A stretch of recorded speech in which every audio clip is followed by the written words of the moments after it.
My parents erased me from the family for 5 years because I wouldn't pay for my brother's third failed business. But today, I stood on the porch of their foreclosed house, which I now own, and watched them realize they had nowhere else to go. It began on a cold morning in a high-end suburb of Chicago, the kind of neighborhood where the lawns are perfectly manicured and the silence is so heavy it feels like a physical weight. When my father, Christopher, sat me down at the mahogany dining table and told me I was no longer his daughter unless I handed over my entire inheritance from my grandmother to save my brother Michael's latest entrepreneurial venture. Michael had always been the golden child, the one who could do no wrong even as he burned through every cent my parents had, while I was the reliable one, the daughter who worked 2 jobs through college and built a career in commercial real estate without asking for a dime. When I looked my father in the eye and told him that grandmother's money was for my future and that I wouldn't fund Michael's gambling masquerading as a startup, the mask of the doting father didn't just slip, it disintegrated, replaced by a cold, clinical loathing that made my blood run like ice. He didn't scream or shout. He simply pulled out his phone, deleted my contact information in front of me, and told my mother, Adriana, that Sarah has decided to move on from this family. And within 24 hours, I was blocked on every social media platform. My childhood photos were removed from the hallway, and my brother sent me a final text saying I was a selfish leech who deserved to die alone. For 5 years, I lived in a self-imposed exile, watching from the digital shadows as Michael's entitlement and my parents' enabling slowly dismantled the empire they had spent 30 years building. I moved to the city, changed my number, and poured every ounce of my heartbreak into my work, transforming my grandmother's inheritance into a portfolio of properties that would make my father's head spin, all while the silence from my family grew louder and more suffocating with each passing holiday and birthday that they ignored. I heard through the grapevine that Michael had convinced them to take out a second and then a third mortgage on our family home, the beautiful 4-bedroom colonial with the wraparound porch and the swing set where I used to hide from my mother's constant comparisons, to fund his lifestyle brand that was really just an excuse to party in Ibiza. My parents, blinded by their devotion to their miracle boy, didn't see the red flags until the bank's blue-inked letters started piling up in the mailbox, and the for sale signs weren't for Michael's products, but for their own dignity. When the house finally hit the foreclosure list, I didn't feel the surge of pity I expected. Instead, I felt a sharpened, crystalline focus, a sense of justice porn so intense it made my hands tremble as I called my attorney. I had spent 5 years being a ghost, a name that was never mentioned at Sunday dinners, a person who was dead to them because I chose my own survival over their favoritism. But now, the ghost was coming home with a checkbook and a vengeance. I attended the auction in a nondescript blazer and sunglasses, sitting in the back of the room while the house where I was erased was offered to the highest bidder like a piece of unwanted scrap. When the gavel finally fell and the auctioneer announced my LLC as the new owner of 124 Oak Lane, I felt a weight lift off my chest that had nothing to do with the physical structure and everything to do with the fact that my parents' enabling had finally reached its ultimate consequence. They had no idea I was the one who bought it. They probably thought some heartless corporation was coming to kick them out, never imagining that the daughter they treated like a financial hurdle was now their landlord. As I drove towards the suburbs this morning, passing the familiar landmarks of a childhood they tried to delete, I looked at the legal documents in my passenger seat and realized that while they had erased me from their lives, they had accidentally given me the power to rewrite their ending. I pulled into the driveway, the gravel crunching under my tires like the sound of 5 years of broken promises, and saw my mother through the front window, her face skeletal and thin, clutching a stack of packing boxes while Michael sat on the porch steps, still scrolling through his phone as if his entitlement could negotiate with the bank. They looked like strangers to me now, people who shared my DNA but possessed none of my loyalty. And as I stepped out of the car, I realized that today wasn't just about a house. It was about the moment the reliable daughter finally stopped being the safety net for people who didn't want her to exist. Michael stood up, his jaw dropping as he recognized me, the designer sunglasses and the sleek, expensive lines of my car clearly clashing with the image of the unwanted daughter he had buried in his mind half a decade ago. "Sarah," he stammered, his voice cracking just like it used to when he was caught in a lie. But his eyes quickly darted to my car, calculating the value of the leather seats and the high-end tech before he even bothered to look at my face. My mother, Adriana, stepped out of the front door, her hands covered in dust from packing, and for a split second, a flicker of genuine shock crossed her features before she smoothed it over with that practiced, martyred sigh she used to use to win arguments. "You chose a strange day to come home, Sarah," she said, her voice trembling with a fake fragility that I knew was designed to make me feel guilty for the 5 years of silence she had initiated. "As you can see, we're in the middle of a tragedy. The bank, they didn't understand the vision Michael had, and now they're taking everything. She moved toward me, her arms outstretched, as if the last 5 years of being dead to them could be erased by a single dusty hug. But I stepped back, the manila folder in my hand feeling like a lead weight of justice. My father, Christopher, appeared in the doorway then, his frame still imposing, but his hair now a shock of white, his eyes narrowing with that same cold fire that had burned me out of the family tree 5 years ago. He didn't say a word. He just stood there, leaning against the doorframe of the house he had mortgaged to the hilt to fund Michael's failure, waiting for me to provide a solution to a problem he had created. Michael walked down the porch steps, his gait still full of that unearned confidence, and sneered. "If you're here to lend us the money to pay off the arrears, you're a little late, sis. But I guess we can talk if you've brought grandmother's money with you this time." I looked at him, the brother who had called me a leech while he sucked the lifeblood out of our parents' retirement, and I felt a wave of pity so cold it was almost physical. "I'm not here to lend you anything, Michael," I said, my voice echoing in the quiet cul-de-sac with a clarity that made them all flinch. "And I'm not here for a reunion, Mom. I'm here because this house has a new owner, and as of 8 a.m. this morning, I am the managing member of the LLC that holds the deed to 124 Oak Lane." The silence that followed was absolute, a vacuum of sound that seemed to suck the very air out of their lungs as they stared at me in a state of total, paralyzed disbelief.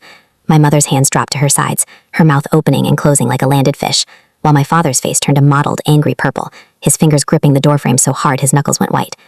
"You?" Michael whispered, his cocky expression finally shattering into 1,000 shards of pure, ugly realization. "You bought our house? With grandmother's money? That's betrayal, Sarah. That's sick." I took a step forward, my heels clicking on the gravel that I now owned, and I didn't stop until I was standing directly in front of him, looking up into the face of the golden boy who had finally run out of luck. "No, Michael. Betrayal was deleting my number because I wouldn't fund your gambling," I hissed, the 5 years of stored-up rage sharpening my words into a scalpel.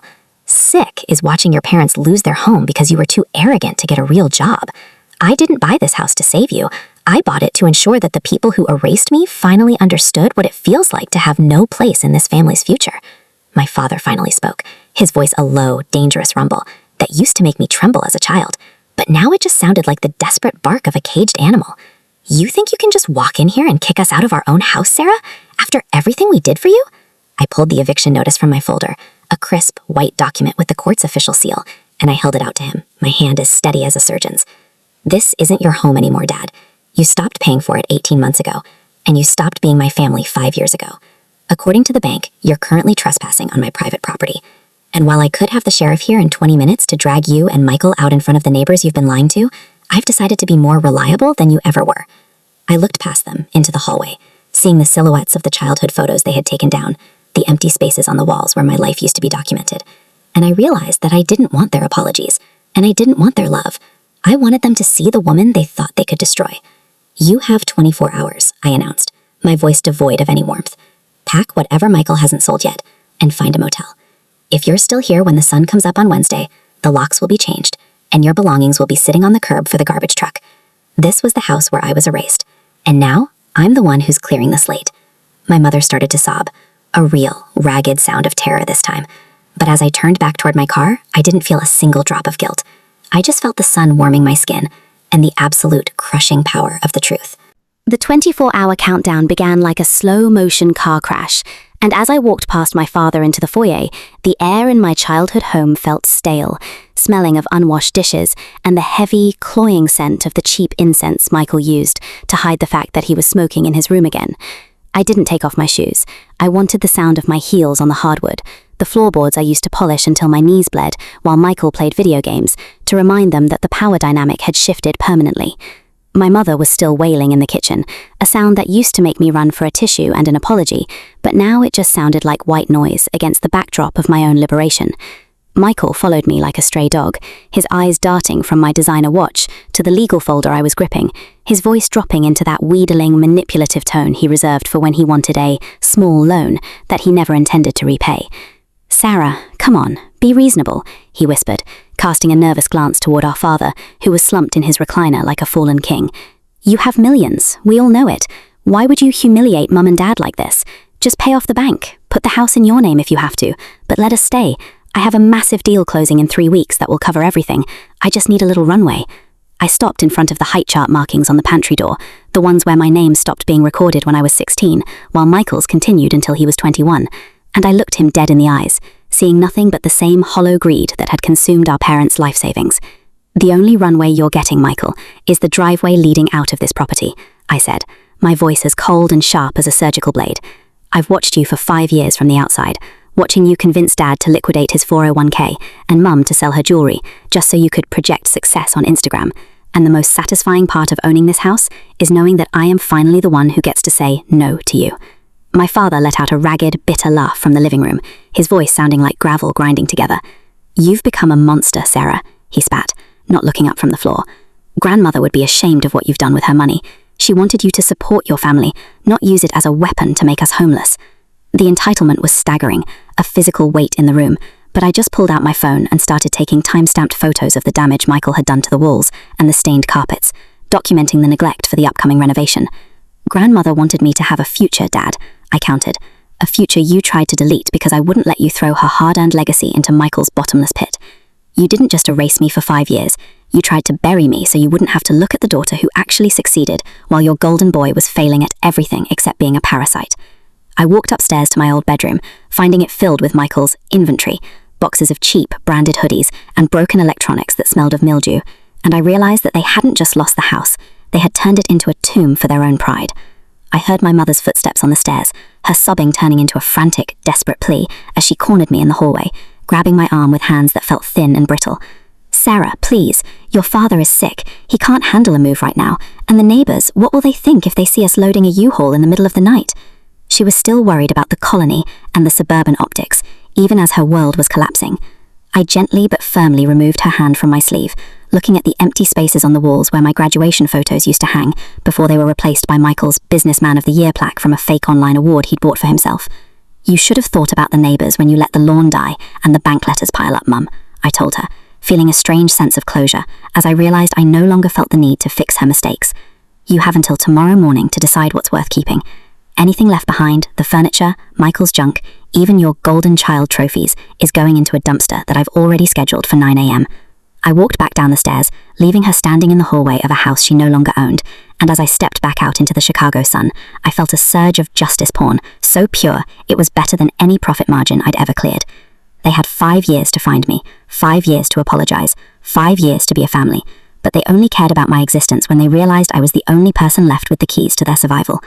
As I sat in my car, watching Michael argue with our father through the living room window, I realized that for the first time in my life, I wasn't the reliable disappointment.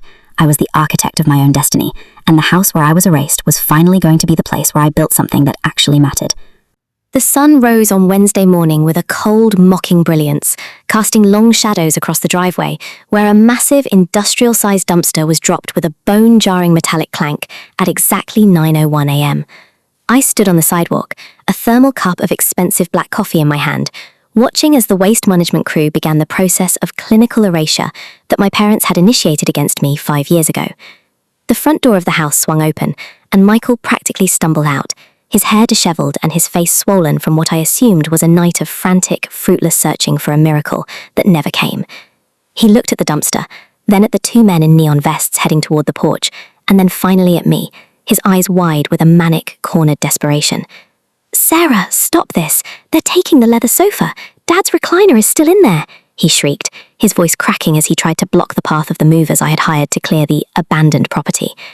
My mother appeared behind him, clutching a singular, tattered photo album, the one Michael hadn't managed to sell on eBay yet, and she looked at the dumpster like it was a gaping maw ready to swallow her entire identity. "It's only been 24 hours, Sarah. Please, we just need a few more days to find a truck, to find a place," she trailed off, her voice a thin, wavering thread of the authority she once used to tell me I was useless compared to her son. I didn't say a word. I simply checked my watch and signaled to the crew leader to continue, feeling a surge of that sweet revenge as I watched Michael's Businessman of the Year plaque, the one he'd bought for himself to impress his Instagram followers, get tossed into the heap of wet cardboard and broken dreams. The neighbors, the very people my mother was so terrified of disappointing, were now standing on their own porches, their phones out, recording the public downfall of the family that had spent decades pretending they were the royalty of Oak Lane.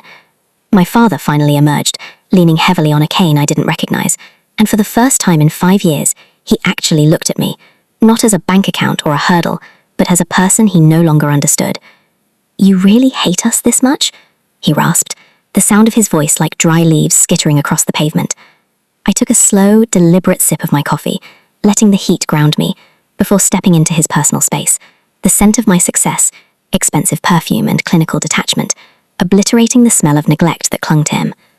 "I don't hate you, Dad," I said, my voice as steady as a heartbeat. "Hate requires an emotional investment that you liquidated 5 years ago. I'm just providing the closure you promised me when you deleted my number. You told me I was dead to this family, and I'm just making sure the estate is settled." Michael tried to lunge at me then, a pathetic, uncoordinated movement, fueled by unearned entitlement. But the private security guard I'd hired stepped forward, his hand resting on his belt in a way that my brother freezed midair. The mask of the golden child didn't just slip, it shattered, revealing a hollow, terrified man who realized that his sister's reliability was now the very thing that was making him homeless. By noon, the house was an empty shell, the echoes of my childhood screams and Michael's laughter, silenced by the vacuum of a professional cleaning crew. My parents stood on the curb with 3 suitcases and a singular box of Michael's inventory, looking like refugees in a neighborhood they used to believe they owned. They waited for me to offer them a ride, to give them a check, to provide the safety net they had spent my entire life teaching me to be. But I simply walked to my car and clicked the remote to lock the doors of 124 Oak Lane, the house where I was erased, and the house that would never again belong to the people who tried to bury me. As I pulled out of the driveway, the gravel crunching under my tires like the sound of a final, perfect period at the end of a long, painful sentence. I looked in my rearview mirror and saw Michael yelling at a taxi driver. The renovation of 12 Oak Lane didn't just feel like a real estate project, it felt like an exorcism, a clinical and systematic removal of every ghost that had haunted my psyche for the last 5 years. I hired a high-end architectural team and a crew that specialized in total gut projects, and I took a perverse, sharpened pleasure in watching them rip out the stained hardwood and the pantry door where Michael's height had been recorded while mine was ignored. I didn't save anything.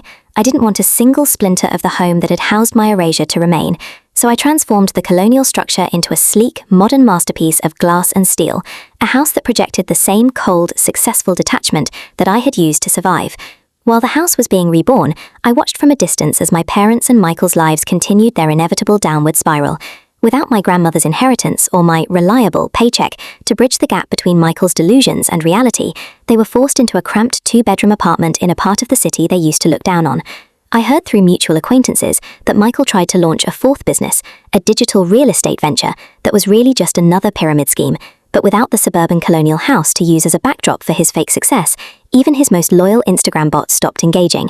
My mother sent me a letter 3 months after the eviction, a tear-stained envelope that I opened with gloves as if it were contaminated with a virus. She didn't apologize for the 5 years of silence, or for the way she let my father delete my existence. She just wanted to know if I could find it in my heart to let them live in the basement of the renovated house, because my father's back was acting up, and Michael needed a stable environment to find his feet. I didn't reply to the letter. Instead, I had my attorney send a formal cease and desist, informing them that any further contact would be treated as harassment and would result in an immediate application for a restraining order. The justice wasn't just in the money or the house, it was in the silence, a silence that I now owned and controlled. I realized that for 20 years, I had been the one begging for their voices, for their approval, for a seat at their table.